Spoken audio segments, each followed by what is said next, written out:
Sahabat RSKK, ketemu lagi di acara podcast kesehatan yang diadakan oleh Rumah Sakit Kabupaten Kediri yang tentunya dengan sejumlah informasi dan inspirasi dunia kesehatan.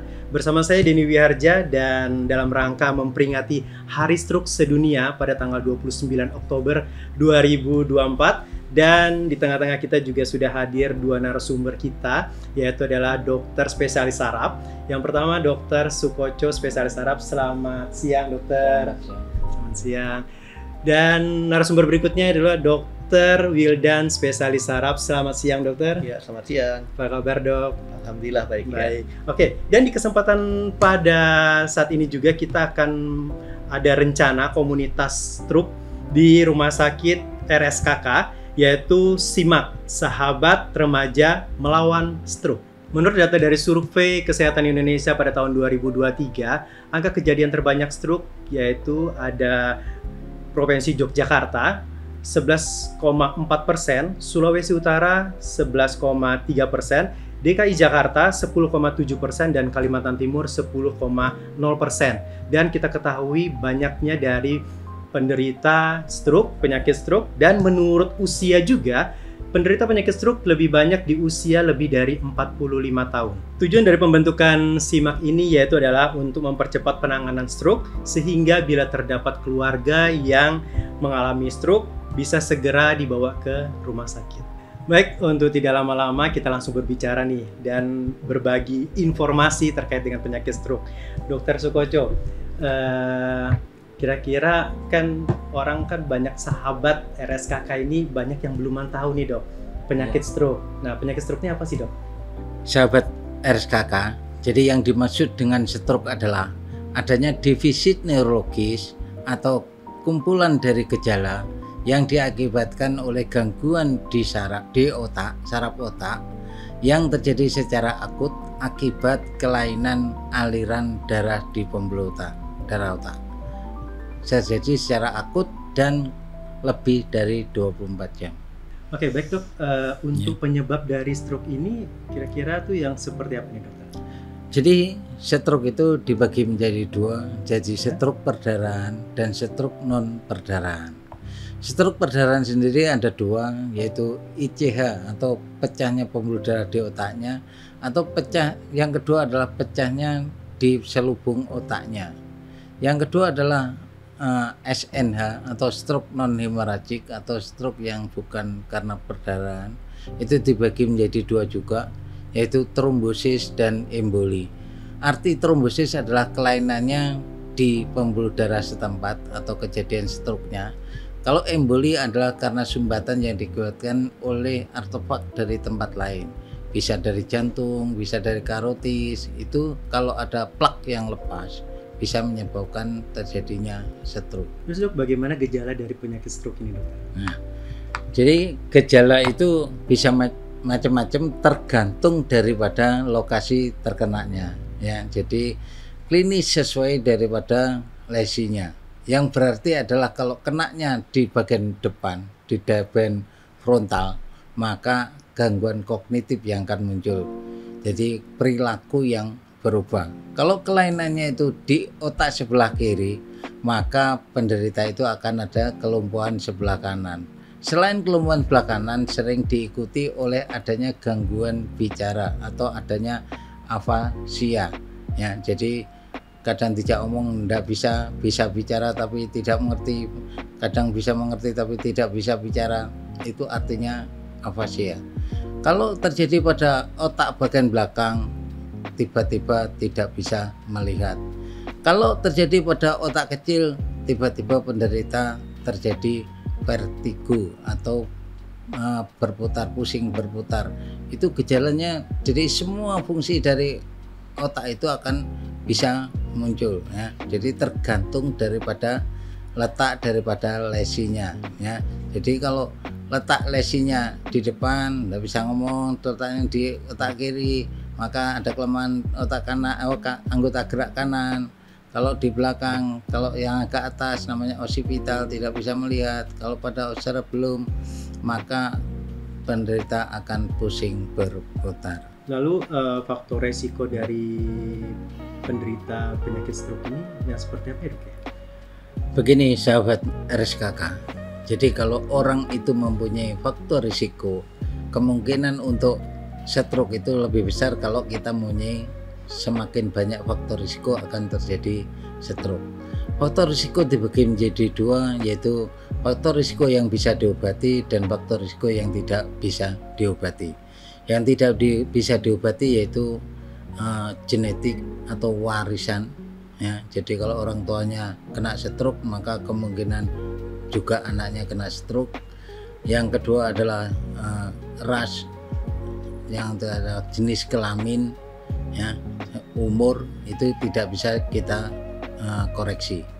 Yang bisa dikoreksi banyak sekali, yaitu kalau seperti hipertensi, diabetes, kolesterol, asam urat. Jadi apapun yang menjadikan profil penyakit-penyakit yang mendasari metabolik itu bisa menjadikan stroke. Jadi 80% daripada penyakit stroke itu sendiri diakibatkan oleh faktor risiko yang bisa diobati atau dicegah. Sayangnya untuk pengobatan atau pencarian faktor risiko ini masih kendala di biaya yang kita nggak bisa ngoreksi. Dan kedua adalah ya manusia bisa ndablek, dibilangi tidak boleh gini tetap begini, itulah sehingga resiko stroke masih tinggi sekali. Jadi kita harus 80% seharusnya bisa mencegah, tapi tidak bisa mencegah karena suruh kontrol nggak kontrol, suruh periksa nggak periksa, itu semua menjadikan kendala. Sekarang stroke masih menjadi nomor satu untuk kecacatan maupun kematian. Oke dok, ini kan dalam rangka memperingati Hari Stroke Sedunia dokter ya, di tanggal 29 Oktober 2024. Jadi dok, dokter tadi sudah membicarakan terkait dengan penyebabnya gitu dok ya, dan gejalanya, dan sekarang dok pencegahannya itu seperti apa ya dok, dan peran dari remaja untuk mencegah penyakit stroke ini seperti apa dok? Terima kasih sahabat RSKK. Jadi kalau kita memperhatikan atau aware pada penderita stroke, tentunya kita harus bisa menghindari bagaimana faktor risiko yang tadi saya katakan tadi, bahwa kita harus menghindari namanya hipertensi, diabetes, kalau hiperkolesterol ya. Jadi semua penyakit-penyakit yang bisa kita kendalikan harusnya dikendalikan. Jadi kalau kita bisa mengendalikan itu semua dengan hidup yang sehat, hidup yang aktif, jadi orang itu apapun yang kita lakukan haruslah ada gerakan-gerakan yang intens, sehingga kita kalau bisa tiap hari jalan untuk menjaga kesehatannya. Nah, bagaimana peran remaja untuk mendukung kejadian stroke ini, atau terutama adalah pada penanganan daripada stroke semakin cepat semakin baik, sehingga kalau ada ketentuan dari Menkes untuk pelaksanaan pengobatan yang 4,5 jam itu, remaja lah yang seharusnya bisa memperhatikan daripada keadaan orang tuanya, sehingga kalau orang tuanya mempunyai banyak faktor risiko, sehingga kalau terjadi stroke seharusnya secepat mungkin untuk dibawa ke rumah sakit, bukan ke dokter praktekan. Jadi harus ke rumah sakit karena penanganan ABC-nya harus secepat mungkin. Kalau kurang dari 4,5 jam bisa dilakukan pengobatan khusus, dan kalau terjadi perdarahan bisa dilakukan suatu operasi yang RSKK mampu melakukan operasi itu ya. Jadi itulah peran remaja. Nanti harapannya nanti dibuatkan suatu aplikasi seperti GoFood, Gojek, yang kalau di RSKK nanti rencananya membuat Go Stroke ya. Jadi kalau kita mencet code stroke atau kode stroke yang ditanamkan di HP, sehingga kalau orang tuanya ada yang stroke ataupun mbahnya yang kena stroke bisa dipencet, RSKK akan datang menjemput pasiennya. Begitu. Baik dokter. Jadi penting sekali dok ya, ada rencana pembentukan dari SIMAK tadi, Sahabat Remaja Melawan Stroke. Ya, jadi ini bukanlah untuk mencegah daripada stroke-nya saja, tapi bagaimana penanganan kecepatan sangat menentukan hasil daripada pengobatan tersebut. Ya, jadi karena semakin lama, semakin kerusakan daripada neuronnya akan semakin banyak, sehingga kalau kita cepat mengurangi atau menghindari komplikasi daripada stroke-nya, maka akan lebih baik. Begitu, sahabat RSKK. Oke, sahabat RSKK, kita tadi sudah mendengarkan penjelasan dari Dr. Sukoco terkait dengan gejala, penyebab, dan pencegahannya. Dan sekarang kita mulai ke bagaimana tanda-tanda kegawat daruratan dari penyakit stroke. Itu sebenarnya penyakit stroke ini, Dok, gawatnya tuh yang seperti apa ya, Dok ya? Tanda-tandanya nih, Dokter. Oke, jadi penyakit stroke itu seperti yang dijelaskan Dr. Sukoco tadi ya, memang sangat banyak sekali gejalanya ya. Tanda-tanda kegawatan dari penyakit stroke dari Kementerian Kesehatan ada singkatannya di Sobat RSKK, yaitu segera KRS. S-nya adalah senyumnya tidak simetris. Kemudian G, ada gerakan yang lemah separuh tubuh. Ada R, bicaranya mendadak menjadi belo, sahabat. Kemudian K, ada kebas separuh tubuh. Ya, jadi mendadak pasien merasa kebas atau tebal separuh tubuh. R, rabun, jadi pasien ini mendadak rabun atau mendadak tidak bisa melihat.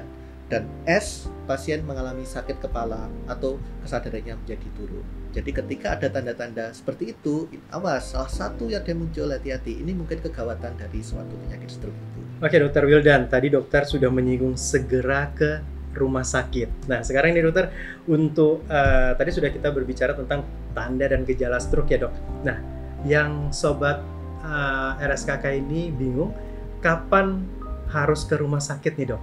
Oke, sahabat. Jadi gini, penyakit stroke itu adalah penyakit yang sangat berkaitan dengan waktu, ya. Karena semakin cepat kita menangani, semakin cepat sel-sel saraf yang kita bisa selamatkan, atau dalam istilahnya kita biasa bilang time is brain. Jadi waktu adalah sel saraf itu. Ingat, penyakit stroke dalam 1 detik itu bisa mematikan 250 juta sel saraf kita yang mati. Dalam 1 menit bisa sampai 14 miliar. Lebih lagi jika sampai penanganan yang tertunda berjam-jam bahkan berhari-hari, maka kerusakannya bisa semakin luas. Maka semakin cepat sahabat RSKK bisa mendapat penanganan stroke, maka sel-sel yang bisa kita selamatkan kemungkinannya bisa semakin besar. Ya. Baik, Dokter. Untuk cara penanganan awalnya nih, Dokter, seperti apa? Oke, untuk cara penanganan ini sangat berkaitan dengan program yang kita bentuk tadi, yaitu SIMAK adalah suatu sahabat remaja melawan stroke ya.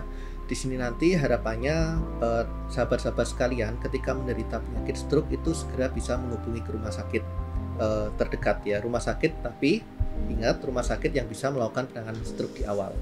Ya, jadi pasien nanti harapannya kurang dari 2 jam sudah tiba di rumah sakit. Kemudian di situ nanti akan dilakukan beberapa mungkin akan segera ditangani, baik dari pernapasannya, diberikan cairan infus, dan dilakukan CT scan kepala.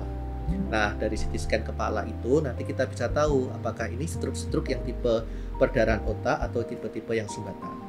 Untuk tipe-tipe yang perdarahan otak di RSKK ini kita juga sudah bisa ada dokter ahli bedah saraf juga. Jadi ketika nanti ada indikasi untuk dilakukan pembedahan atau operasi bedah saraf, di sini insya Allah bisa dilakukan. Untuk stroke yang tipe-tipe sumbatan atau ada iskemik dalam bahasa medisnya ya, iskemik di pembuluh darah otak, kita nanti bisa lihat apakah bila ini pasien datang dengan waktunya kurang dari 4,5 jam dan ada indikasi untuk kita masukkan obat-obat untuk menghilangkan sumbatan itu atau untuk memecah sumbatan itu, atau yang biasa kita kenal trombolisis, di sini kita juga sudah siapkan. Jadi harapannya pasien dengan semakin cepat datang ke rumah sakit, entah itu nanti ternyata stroke perdarahan ataupun stroke sumbatan, di rumah sakit ini sudah kita bisa menangani. Jadi ingat ya sahabat RSKK sekalian, bila muncul salah satu gejala stroke tadi, segera ke rumah sakit yang siap menangani stroke, salah satunya adalah RSKK. Kenapa nih dokter harus ke RSKK, dokter? Oke, jadi RSKK ini adalah ditunjuk sebagai salah satu rumah sakit rujukan stroke, di mana kita harus siap untuk menerima kasus stroke yang tipe-tipe akut. Kemudian di sini kita juga telah menyiapkan tim coach stroke di IGD yang selalu ready. Jadi ketika ada kasus stroke nanti segera bisa kita tangani dengan cepat. Kemudian kita juga sudah ada ruang stroke unit, di mana di stroke unit ini kita ada 5 bed pasien yang kita khususkan untuk penanganan pasien-pasien dengan stroke ya. Kemudian ini juga kalau sahabat sekalian melewati RSKK ini lagi ada pembangunan, itu harapannya nanti dibangun ruang cath lab atau kateterisasi nanti untuk pencitraan pembuluh darah jantung dan otak ya. Di situ nanti ada gedung baru itu rencananya. Dan kita juga ada tim dari bedah saraf. Jadi bila sahabat RSKK sekalian ternyata ada indikasi atau memerlukan tindakan operatif, kita juga telah ada tim operasi untuk bedah sarafnya. Nah, oleh karena itu, sahabat sekalian, sangat penting apabila ada gejala stroke tadi untuk segera ke rumah sakit. Makanya kita ada program juga untuk membentuk SIMA atau sahabat remaja melawan stroke tadi, yang bisa mengawasi keluarga-keluarga sekalian atau orang-orang di sekitar rumah bila ada ke rumah sakit, bila ada gejala stroke supaya bisa ke rumah sakit. Jadi kami menyiapkan fasilitas di sini, dan sahabat sekalian bila ada di rumah dengan gejala stroke bisa segera ke rumah sakit. Baik, dokter. Sangat informatif sekali ya, dari gejala, penyebab, penanganannya, bahkan timnya sendiri sudah ada di rumah sakit RSKK. Sahabat RSKK, kita sudah mendengarkan banyak informasi terkait dengan penyakit stroke, dan di dalam rangka memperingati Hari Stroke Sedunia, maka harapannya kita dapat menangani lebih cepat penyakit stroke ini yang seperti dijelaskan oleh kedua narasumber kita. Dan kedua narasumber kita di sini berpraktek di Rumah Sakit Kabupaten Kediri atau RSKK, yang dapat dilihat jadwal prakteknya di Instagram di sini. Baik, kata-kata hari ini apa nih, dokter? Kita lebih kuat dari stroke, yang berarti kita harus bisa mencegah, kita harus bisa menangani yang namanya penyakit stroke. Dalam rangka memperingati Hari Stroke Sedunia 29 Oktober 2024, selamat memperingati Hari Stroke Sedunia. RSKK, kami semakin baik.